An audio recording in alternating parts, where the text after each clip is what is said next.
I'm ASMR Illumination, and this is Sense and Sensibility, Chapter 1. The family of Dashwood had been long settled in Sussex. Their estate was large, and their residence was at Norland Park in the centre of their property, where, for many generations, they had lived in so respectable a manner as to engage the general good opinion of their surrounding acquaintance.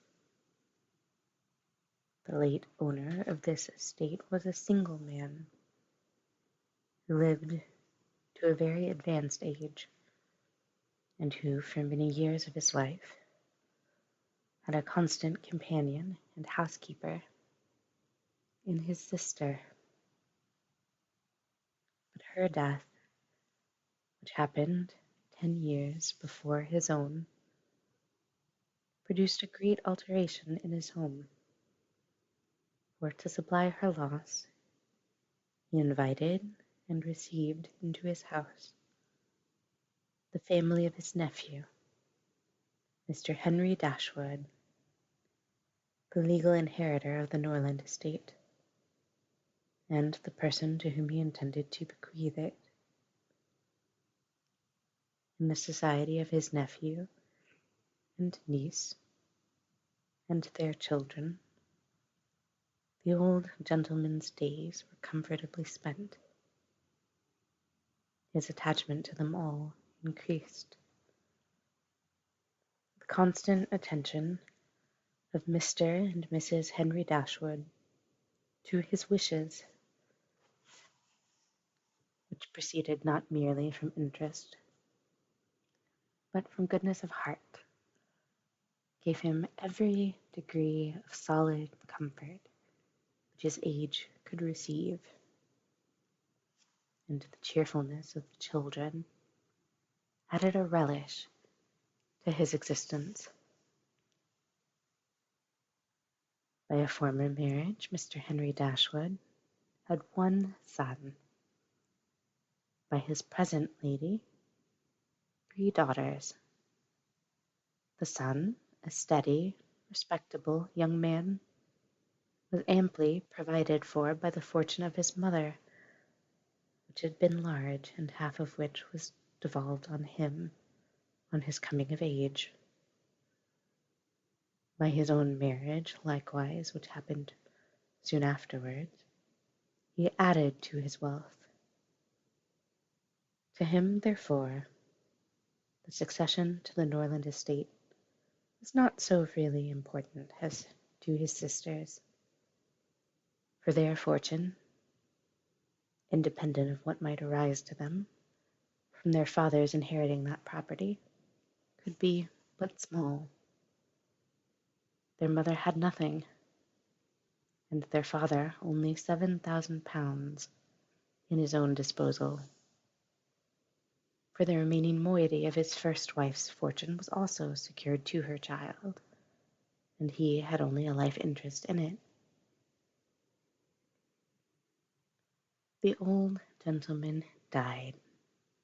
His will was read, and like almost every other will, gave as much disappointment as pleasure. He was neither so unjust nor so ungrateful as to leave his estate from his nephew,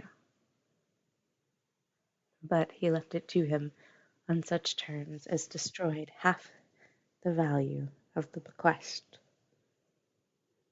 Mr. Dashwood had wished for it more for the sake of his wife and daughters than for himself or his son, but to his son, and his son's son, a child of 4 years old, it was secured in such a way as to leave to himself no power of providing for those who were most dear to him, and who most needed a provision, by any charge on the estate or by any sale of its valuable woods. The whole was tied up for the benefit of this child, who in occasional visits with his father and mother at Norland had so far gained on the affections of his uncle, and by such attractions as are by no means unusual in children of 2 or 3 years old. An imperfect articulation, an earnest desire of having his own way, many cunning tricks, and a great deal of noise, as to outweigh all the value of all the attention which for years he had received from his niece and her daughters. He meant not to be unkind, however, and as a mark of his affection for the 3 girls, he left them £1,000 apiece. Mr. Dashwood's disappointment was, at first, severe, but his temper was cheerful and sanguine, and he might reasonably hope to live many years, and by living economically lay by a considerable sum from the produce of an estate already large and capable of almost immediate improvement. But the fortune, which had been so tardy in coming, was his only 1/12-month. He survived his uncle no longer, and £10,000, including the late legacies, was all that remained for his widow and daughters. His son was sent for as soon as his danger was known, and to him Mr. Dashwood recommended, with all the strength and urgency which illness could command, the interest of his mother-in-law and sisters. Mr. John Dashwood had not the strong feelings of the rest of the family, but he was affected by a recommendation of such a nature, at such a time, and he promised to do everything in his power to make them comfortable. His father was rendered easy by such an assurance, and Mr. John Dashwood had then leisure to consider how much there might prudently be in his power to do for them. He was not an ill-disposed young man, unless to be rather cold-hearted and rather selfish is to be ill-disposed. But he was, in general, well respected, for he conducted himself with propriety in the discharge of his ordinary duties. Had he married a more amiable woman, he might have been made still more respectable than he was.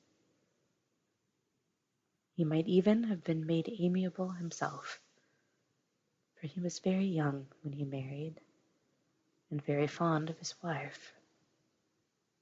And Mrs. John Dashwood was a strong caricature of himself, more narrow-minded and selfish.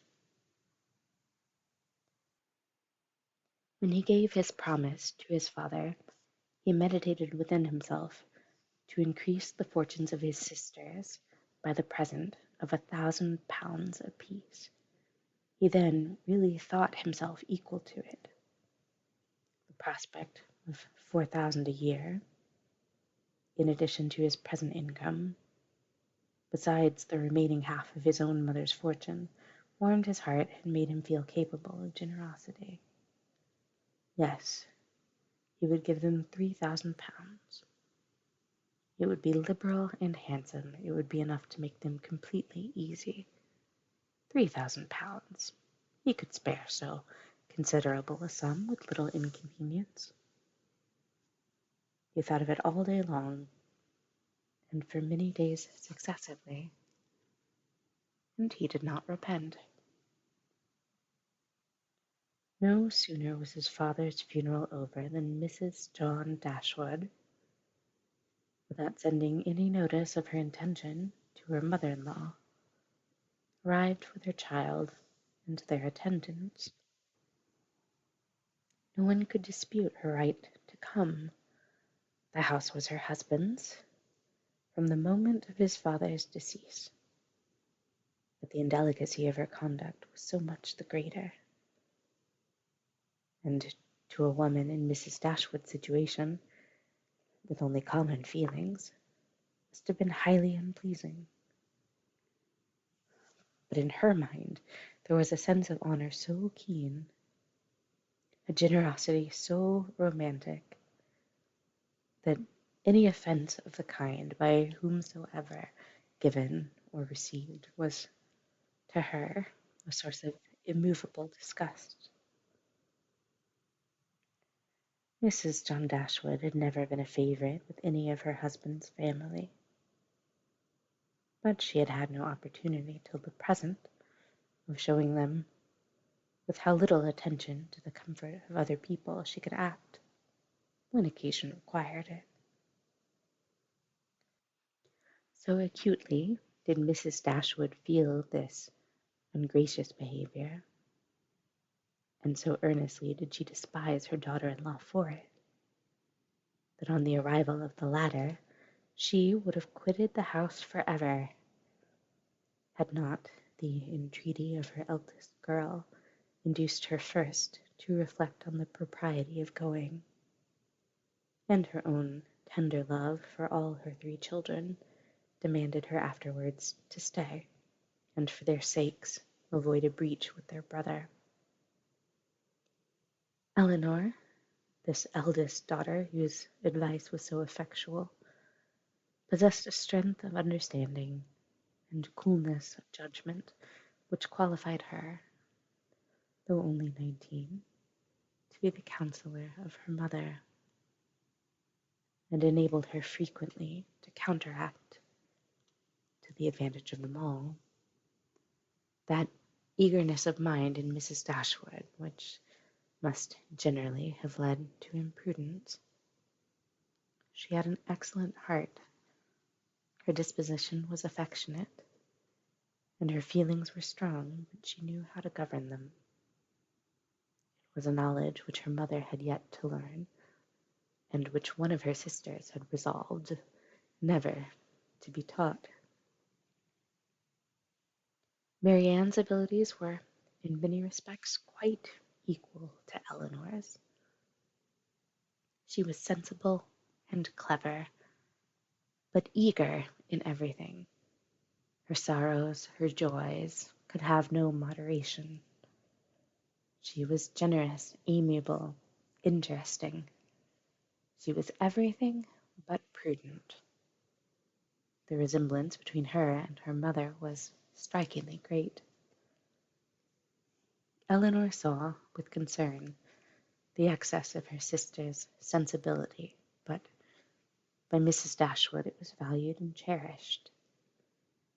They encouraged each other now in the violence of their affliction. The agony of grief which overpowered them at first was voluntarily renewed, was sought for, was created again and again. They gave themselves up wholly to their sorrow, seeking increase of wretchedness in every reflection that could afford it, and resolved against ever admitting consolation in future. Eleanor, too, was deeply afflicted, but still she could struggle, she could exert herself, she could consult with her brother, could receive her sister-in-law on her arrival, and treat her with proper attention, and could strive to rouse her mother to similar exertion, and encourage her to similar forbearance. Margaret, the other sister, was a good-humoured, well-disposed girl, but as she had already imbibed a good deal of Marianne's romance, without having much of her sense, she did not at 13 bid fair to equal her sisters at a more advanced period of life.